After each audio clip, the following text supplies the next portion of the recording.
Muito bem, vamos iniciar agora, nesse curso de ICMS, aplicável a todos os estados e Distrito Federal, as normas gerais previstas na Lei Candir, na Lei Complementar 87 de 96. Conforme eu disse para vocês, o estudo dos dispositivos constitucionais que nós fizemos e destas normas gerais que vamos estudar a partir de agora, já vai fazer com que vocês estudem 80% da legislação específica que vocês vão ter que estudar nos estados e Distrito Federal com relação, para qualquer concurso para estado e Distrito Federal, com relação ao ICMS, evidentemente, porque na legislação estadual você tem ITCD, né, IPVA, processo administrativo tributário e outras coisas mais. Mas com relação ao ICMS, você já vai ter um arcabouço fantástico ao fazer esse curso de ICMS aplicável a todos os estados e DF. Muito bem, então vamos lá para a tela. Módulo 2, ICMS, normas gerais previstas na Lei Complementar 87 de 96. Lei Candir. Muito bem. É importante vocês atentarem para o seguinte. O nosso ICMS, ele é sustentado por 4 pilares. Um primeiro que trata da incidência e da não incidência do imposto. Outro, o momento da ocorrência do fato gerador, que determina quando é devido o imposto. E outro, que é o local da ocorrência, ou seja, para quem é devido e quem será o contribuinte. E o cálculo do tributo.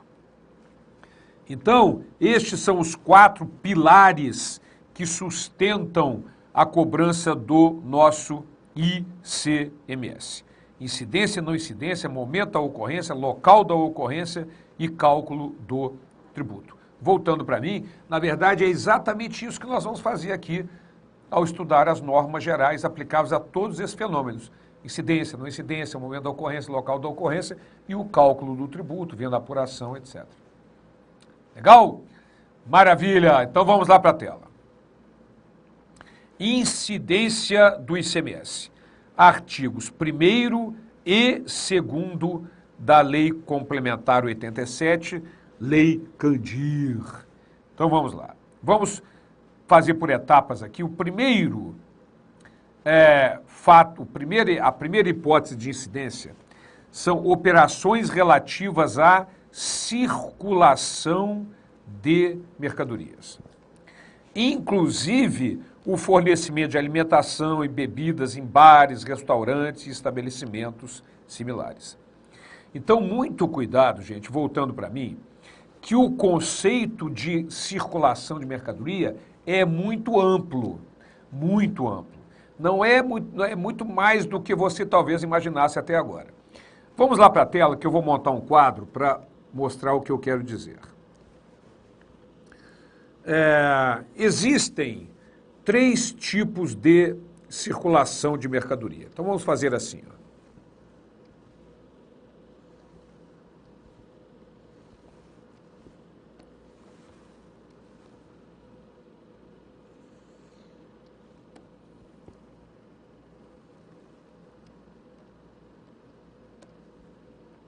Vamos colocar assim.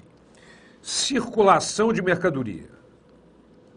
Circulação de mercadoria. Vamos chamar circulação de fato, circulação jurídica e circulação econômica.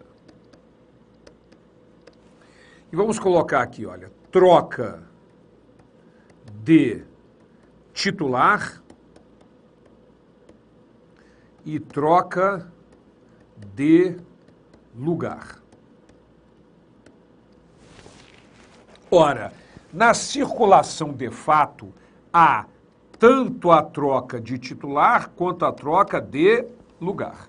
Então, voltando para mim, você vai numa loja, compra um produto, troca o titular, o produto deixa de ser da loja, passa a ser seu, troca de lugar, sai da loja, vai para sua casa. Essa é a circulação de fato.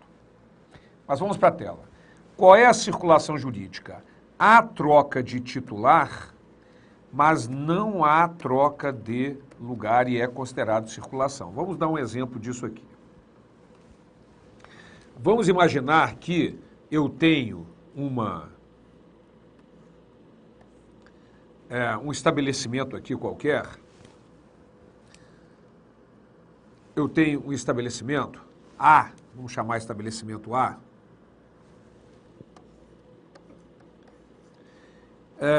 que manda um produto para um armazém geral. Vamos abreviar aqui, armazém geral. Armazém geral é um estabelecimento que não vende mercadoria, não comercializa mercadoria. Ele apenas armazena mercadorias de terceiros. Então fica lá parado no armazém geral a mercadoria.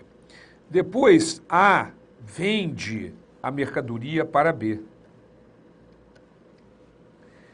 Então há uma transmissão da mercadoria para B.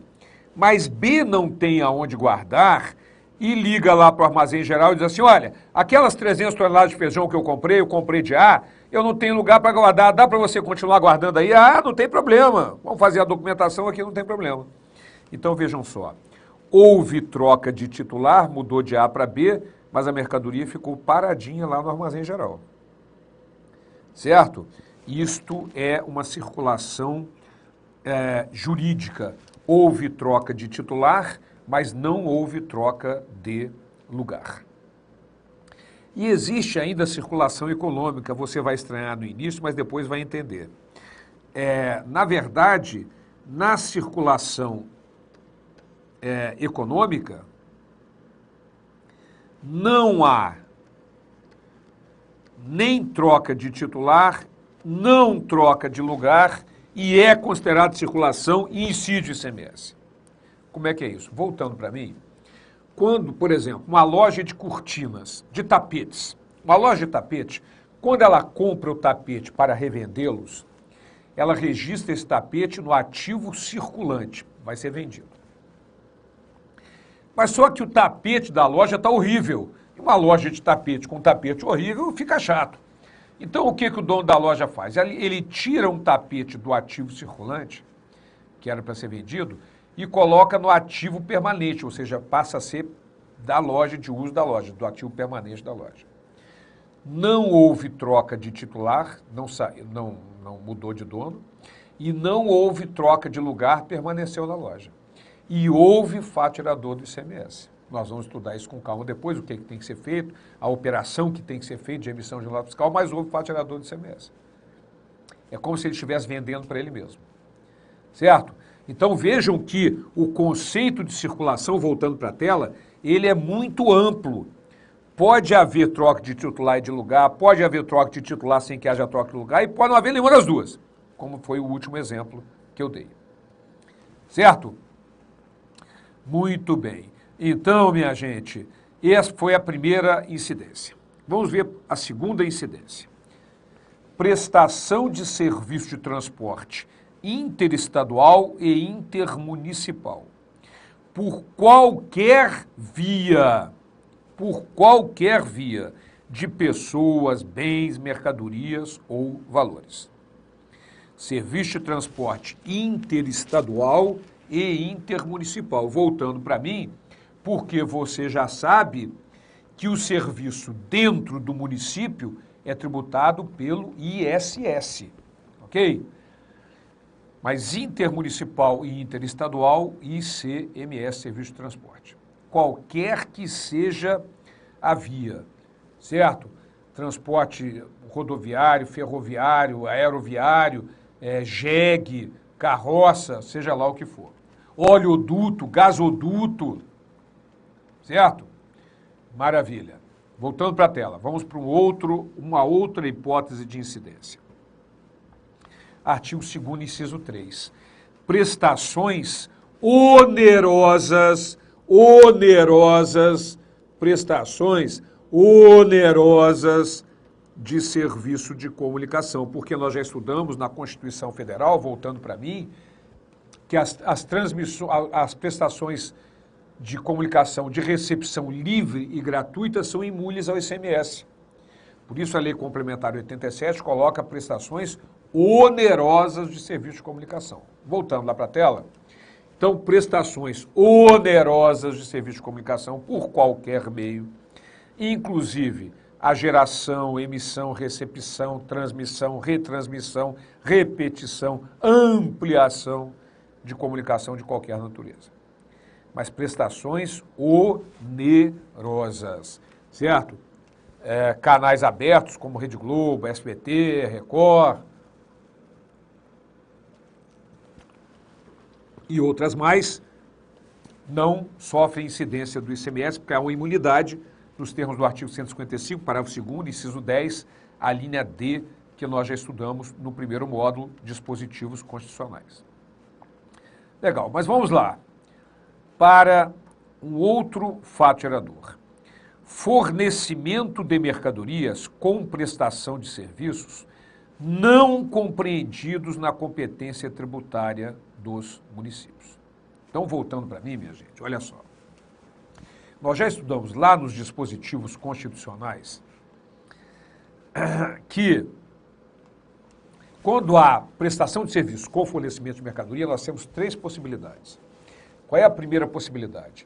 O serviço está previsto na lista sem autorização de cobrança de ICMS. Até dei o exemplo do item 4.03 da lista. Hospitais, sanatórios, casas de saúde, manicômios, etc. Certo? Então o cara se cortou, vai no hospital, tem o serviço médico e tem a mercadoria, gases, esparadrapo, remédio. Então, como o serviço está previsto na lista e não há autorização de cobrança de ICMS, não incide ICMS nesse caso. Mas, se o serviço estiver previsto na lista com autorização de cobrança de ICMS, que é o exemplo do item 14.03, recondicionamento de motores, entre parênteses, exceto fornecimento de partes e peças que fica sujeito ao ICMS. Então, neste caso, vai haver incidência do ISS e do ICMS apenas sobre o valor da mercadoria. E a outra possibilidade está na Constituição, que nós vimos no módulo passado. É quando há uma prestação de serviço com fornecimento de mercadoria e esse serviço não está previsto na Lei Complementar 116. O artigo 155, parágrafo 2º, inciso 9 da Constituição Federal, determina que, neste caso, incide ICMS sobre o valor total cobrado, que é essa hipótese de incidência que nós estamos vendo agora. Vamos lá voltar para a tela. Então, no artigo 2º, inciso 4º, fornecimento de mercadoria com prestação de serviços não compreendidos na competência tributária dos municípios. Você vai observar aqui a próxima hipótese de incidência, que é fornecimento de mercadoria com prestação de serviço sujeito ao ICMS, quando a lei complementar aplicável expressamente o sujeitar à incidência do imposto. Até comentei, dei o exemplo para vocês, do item 14.03 da lista de serviço.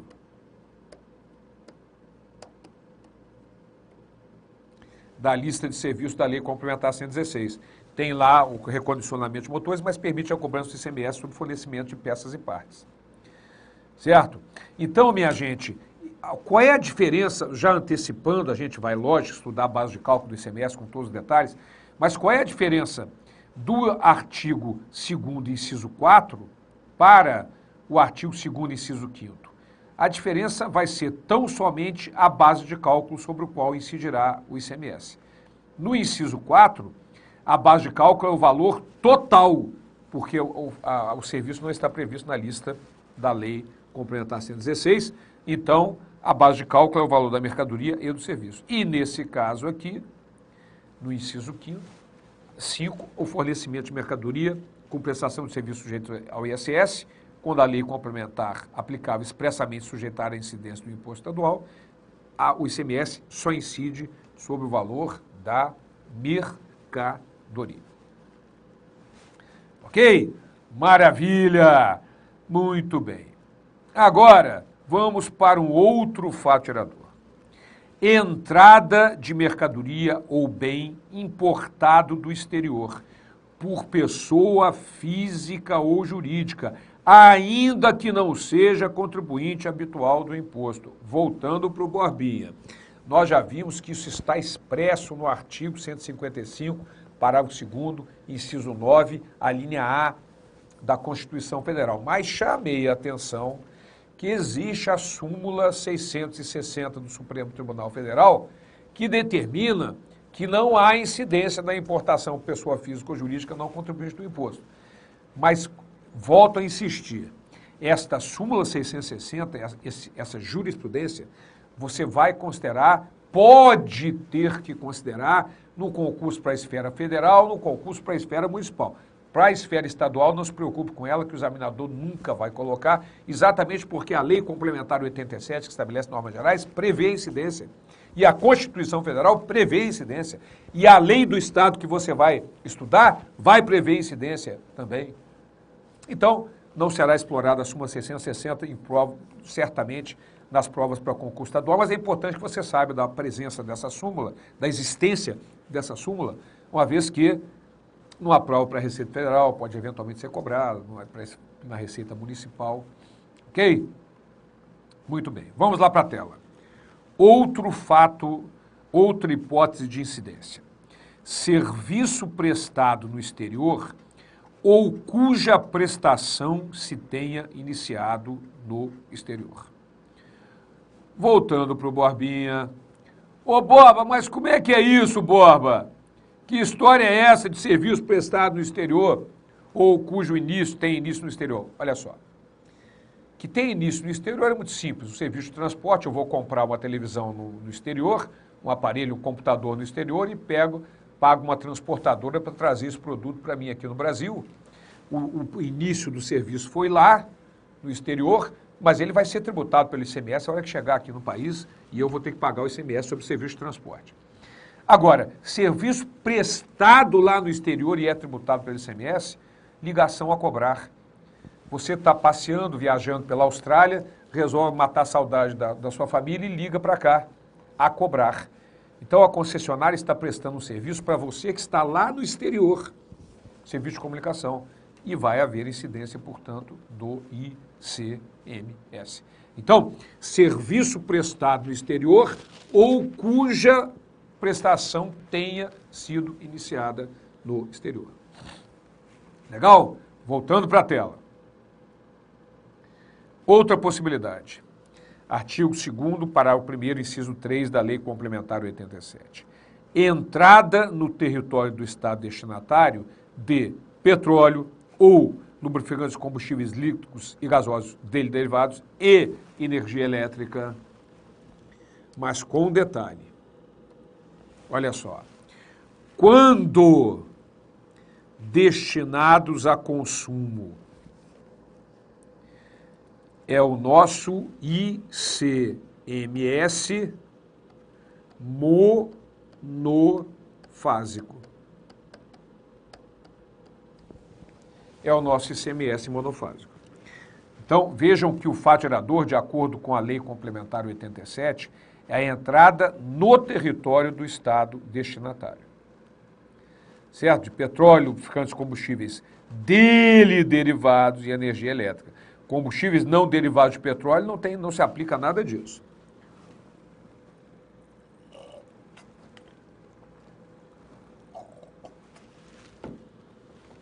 Muito bem.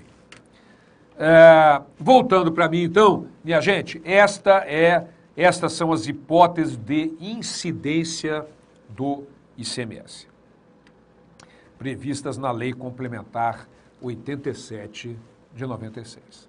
Legal. Mas eu disse que são 4 pilares que sustentam a cobrança do ICMS. A incidência e a não incidência, local da ocorrência, momento da ocorrência e base de cálculo. Então, agora, nós vamos ver as hipóteses de não incidência, previstas na Lei Complementar 87. Então, vamos lá para a tela. Não incidência do ICMS. Artigo 3º.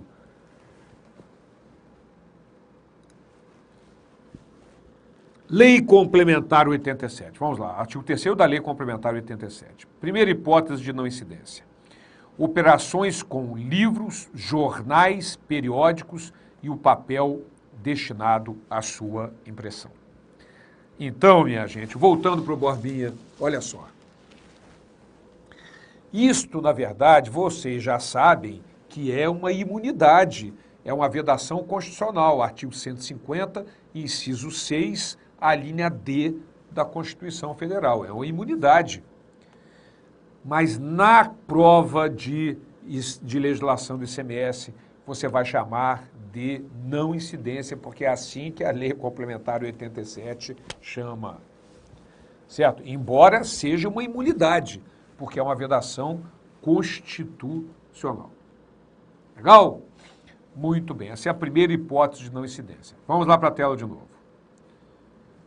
Segunda hipótese. Operações e prestações que destinem ao exterior mercadorias, inclusive produtos primários, industrializados, semi-elaborados e o diabo a quatro. Então, nós já vimos, minha gente, que realmente o artigo 155, parágrafo 2º, inciso 10, a linha A da Constituição Federal, determina que não há incidência do ICMS em nada que vá para o exterior, nem mercadoria, nem serviço, nem produto, nem o diabo que for. Nada! Não incide nada quando vai para o exterior.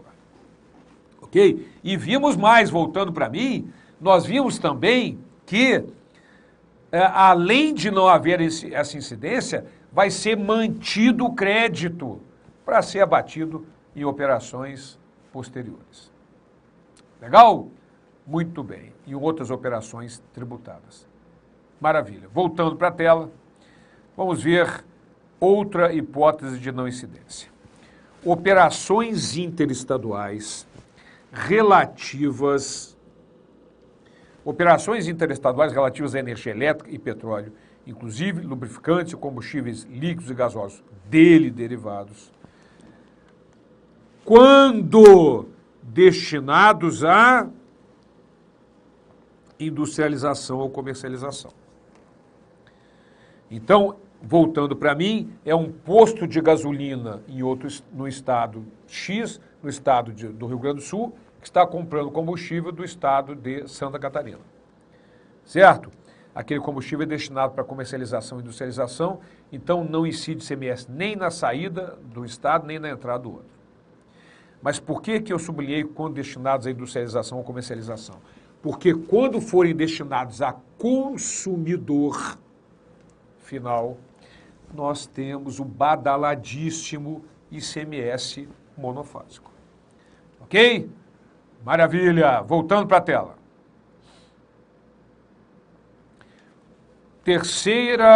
Quarta hipótese de não incidência. Operações com ouro. Quando definido em lei como ativo financeiro ou instrumento cambial. É óbvio, porque nós já sabemos, voltando para o Borbinha, já vimos na Constituição Federal que sobre o ouro, quando definido em lei como ativo financeiro ou instrumento cambial, só há incidência de um único imposto, que é o IOF, devido na operação de origem do ouro, na extração ou na importação do ouro. Então não há incidência do ICMS. Aliás, essa também é uma imunidade prevista no artigo 155, parágrafo 2º, inciso 10, a linha C da Constituição Federal. É uma imunidade que está lá, mas nós vamos chamar na prova de legislação de não incidência. Na prova de direito tributário, você vai chamar de imunidade. Na prova de legislação, de não incidência, porque é assim que o legislador chama. Ah, bom, mas que legal isso, hein? Que coisa legal. Mas é assim mesmo. Ok? Vamos lá para a tela, ver mais uma hipótese de não incidência. Operações com mercadorias que se destinem a ser utilizadas na prestação pelo próprio autor da saída de serviço definido na Lei Complementar 116 como sujeito ao ISS, ressalvadas as hipóteses previstas na mesma lei. Ora, minha gente, já vimos isso no módulo anterior, mas voltando para mim, e até repetir nesse mesmo, mas eu vou repetir de novo. Mas de novo, Bob, de novo! 3 hipóteses. Prestação de serviço com fornecimento de mercadoria. Qual é a primeira hipótese? O serviço está na lista, mas permite a cobrança de ICMS. Nós já vimos com a hipótese de incidência agora há pouco. Segunda hipótese. o serviço não está na lista, vimos que a hipótese de incidência do ICMS agora há pouco, ICMS incidindo sobre o valor total. E a terceira hipótese é quando o serviço está na lista e não há permissão de cobrança de ICMS. Nesse caso, é não incidência do ICMS. Dei até o exemplo do item 4.03 da lista de serviços. Serviços de hospitais, sanatórios, casas de saúde, manicômios, etc. Então, o cara que estudou bastante, depois foi internado no manicômio, o cara se cortou, foi para o hospital, tem o serviço médico e tem a mercadoria, gases para remédio. Nesse caso, é uma hipótese de não incidência do ICMS. Por quê? Porque o serviço está previsto na Lei Complementar 87/97. Perdão, na Lei Complementar 116 de 2003, que é a lei que trata dos serviços tributáveis pelo ISS, e não há determinação, autorização para a cobrança de ICMS. Maravilha. Voltando para a tela, vamos lá para mais uma não incidência. Operações de qualquer natureza de que decorra a transferência de propriedade de estabelecimento industrial, comercial ou de outra espécie. Minha gente, voltando para mim, não vamos, por favor, confundir isso, ok? Não vamos, por favor, confundir isso. O que eu quero chamar a atenção, deixa eu só colocar aqui que pulou o que eu quero chamar a atenção é o seguinte, aqui não é uma empresa vendendo mercadoria para outra, é uma empresa comprando outra empresa. A empresa A comprou a empresa B e as mercadorias foram transmitidas para lá. Isso é uma hipótese de não incidência, prevista na Lei Complementar 87. Então, voltando para a tela, operações de qualquer natureza de que decorra a transferência de propriedade de estabelecimento industrial, comercial ou de outra espécie. Transferência da propriedade do estabelecimento e não da mercadoria só. Muito bem, vamos lá. Outra hipótese. Operações decorrentes de alienação fiduciária em garantia. Inclusive a operação efetuada pelo credor em decorrência do inadimplemento do devedor. Vamos ver como é que funciona isso? Vamos lá. Olha só. Aqui está a montadora de automóveis, uma loja de automóveis, que vai vender para o cara aqui o automóvel. Mas o cara não tem todo o dinheiro e vai financiar uma instituição financeira. Vai financiar para ele. Então, o que acontece? Quando há esse financiamento,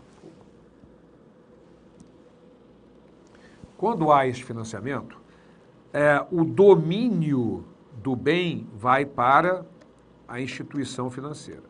E quando ele acaba de pagar, o domínio volta para ele. Legal?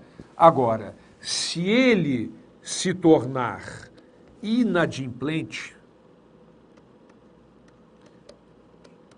se houver inadimplência,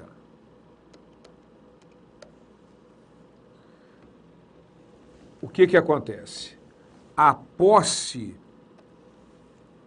será transmitida para a instituição financeira. A posse será transmitida para a nossa instituição financeira. Certo? Ora, o que é que determina, voltando lá, essa hipótese de não incidência? Está aqui, ó. Operações decorrentes de alienação fiduciária em garantia, inclusive a operação efetuada pelo credor em decorrência do inadimplemento do devedor. Então, minha gente, tanto o domínio de um lado para o outro, como do outro lado para um,